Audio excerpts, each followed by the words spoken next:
I spent 26 years in the New Jersey State Police. 14 of those years I worked undercover in narcotics.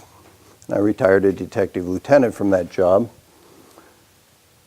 But when I retired, I felt very bad about my role in implementing what today I feel is not only a failed war on drugs, it's far worse. It's a self-perpetuating and constantly expanding policy disaster. And there's no way to fix it. There's no way to patch it up or repair it. We got to end it. We got to end it like we ended alcohol prohibition in 1933. When I went in the state police, it was 1964. That picture in the upper left-hand corner is a picture of when I graduated that year. And right underneath it is a picture more or less of when I graduated from their narcotic bureau. I went into narcotics in 1970. That was the beginning of the war on drugs. When I joined the state police in 1964, we had 1,700 troopers and we had a 7-man narcotic unit. Always seemed perfectly adequate for the job we needed to do. 6 years later, we had exactly the same numbers. And it was adequate because when we started the war on drugs, we really didn't have much of a drug problem in the United States. What little drug problem we did have was mainly soft drugs, drugs like marijuana, hashish, some LSD, psilocybin, the mushrooms, the mind-bending drugs. You know, the hard drugs, such as heroin, cocaine, methamphetamine, were virtually unheard of back then. Certainly unheard of compared to what they are today. And if you go back and you look at the statistics from 1970, you'll see that the likelihood of anybody dying that year in the United States as a result of the drug culture was less than the likelihood of them dying from falling down the steps in their own house. It was less than the likelihood of them dying from choking to death on their own food at dinner. But we started a war on drugs. So you got to wonder, what was really the purpose behind this, right? In October of that year, thanks to this funding policy from the federal government, we went from a 7-man narcotic unit to a 76-person narcotic bureau overnight. All paid for by the feds. And this was replicated across the whole United States. Now think about that. When you increase the number of cops with one job to do by 11 times its size, you set up a great deal of expectation. Expectation with us in that coming year was that we were going to make at least 11 times more drug arrests than we did the year before, and we were literally off to the races. That's how this thing became a numbers game with the police. It's all about numbers. After 2 weeks training, they had the 76 of us line up and count off 1, 2, 3, 1, 2, 3. Every third person became an undercover agent. I was one of those 3, so that's where I spent most of the next 14 years of my life. When we hit the streets, we were supposed to arrest drug dealers, and that was really hard because, as I just said, there weren't many drug dealers around. They weren't certainly in their suburbs, they weren't in rural America, they weren't in our schools. So instead of targeting us on drug dealers, they targeted us on young people. Folks like you, people in college, people in high school or in between. And when I would weasel my way into these small friendship groups of 10 or 15 young people, come Friday night, they're out of school for the weekend, or if they're working, they're off work for the weekend. Somebody might say, hey, you want to get high? And if nobody said that, that was my job. So if anybody took me up on that offer,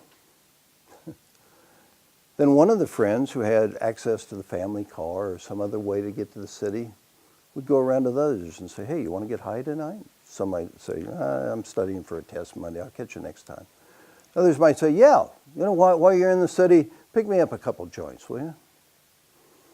Or they might say, you know, I hear there's some really good blotter acid out there. If you run across any, pick me up a hit of blotter acid. 1 dose of blotter acid, LSD. When they'd come to me, I'd put my order in for that same tiny amount of drugs. We're talking maybe $5 worth of drugs. They'd jump in the car, off they'd go to the city. An hour later, they'd come back and they'd hand those things out to their friends. When they handed it to me, they became a big-time drug dealer. Because that's what we labeled them. And that is what stuck. And I'd stay in that group until I got every single friend in the group. It was really easy to do because these people weren't drug dealers. They were young folks doing what we used to call dipping and dabbing, experimenting with drugs, and then accommodating their friends. They weren't making any money on this. They weren't even getting their gas money back for that trip to the city. So the second night, that person didn't want to make the run. Second night is person B, and third night is person C. And I would stay till I got every single person in the group. And I might be working 10 of these little friendship groups in different suburbs at the same time. So very quickly, I would come in with cases on a lot of people. About every 2 months, I'd come in with maybe 100 people that I'd had cases on like this. We'd have a big raid. 5 o'clock in the morning, we'd swoop into their neighborhoods with hundreds of cops and we'd kick their doors down and drag those people out in chains.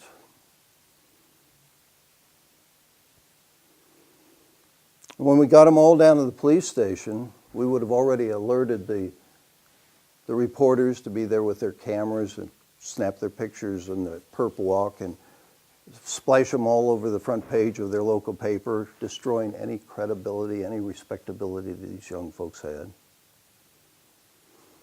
When we got them all lined up against that back wall, my boss would come out. And he'd say to those reporters, you see that? You see that? There's 100 major drug dealers we took out of your community. This is the worst thing that has ever happened in America. This is going to destroy society as we know it. And your only hope is that thin blue line of police.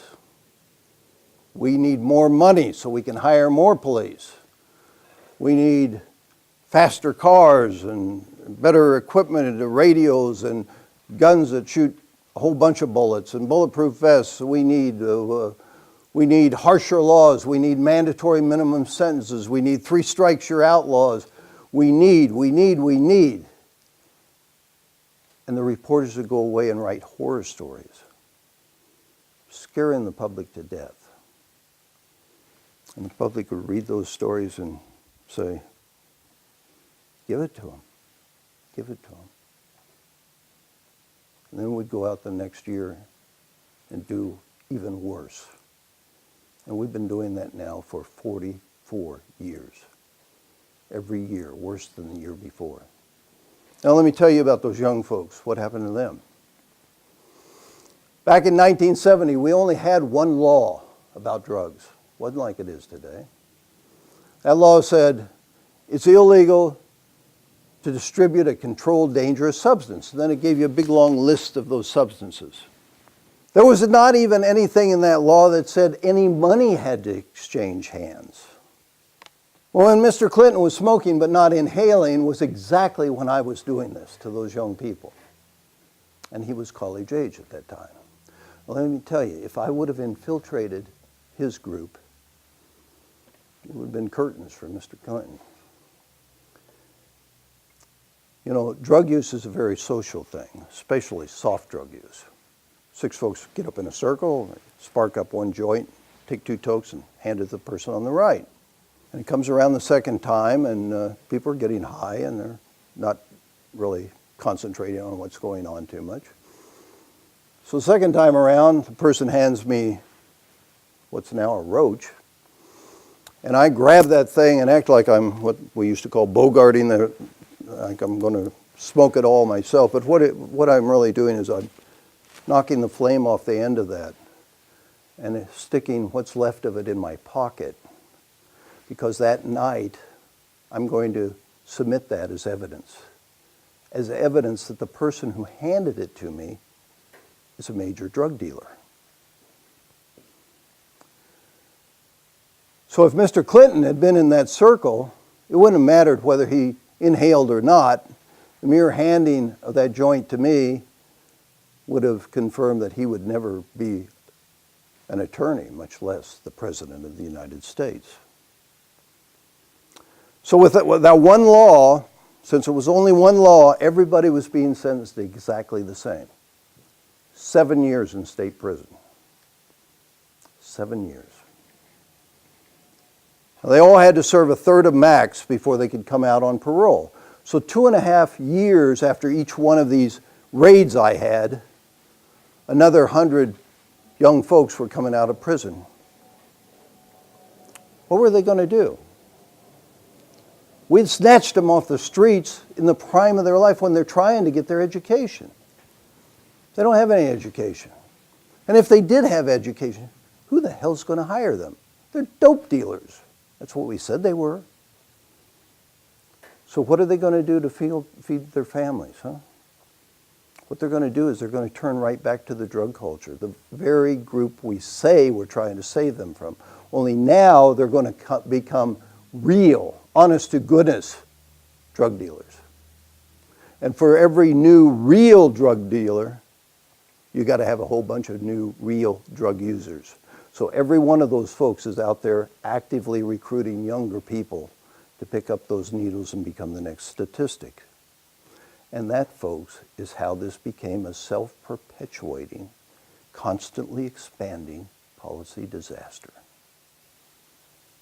There's no way to fix it. We have to end it.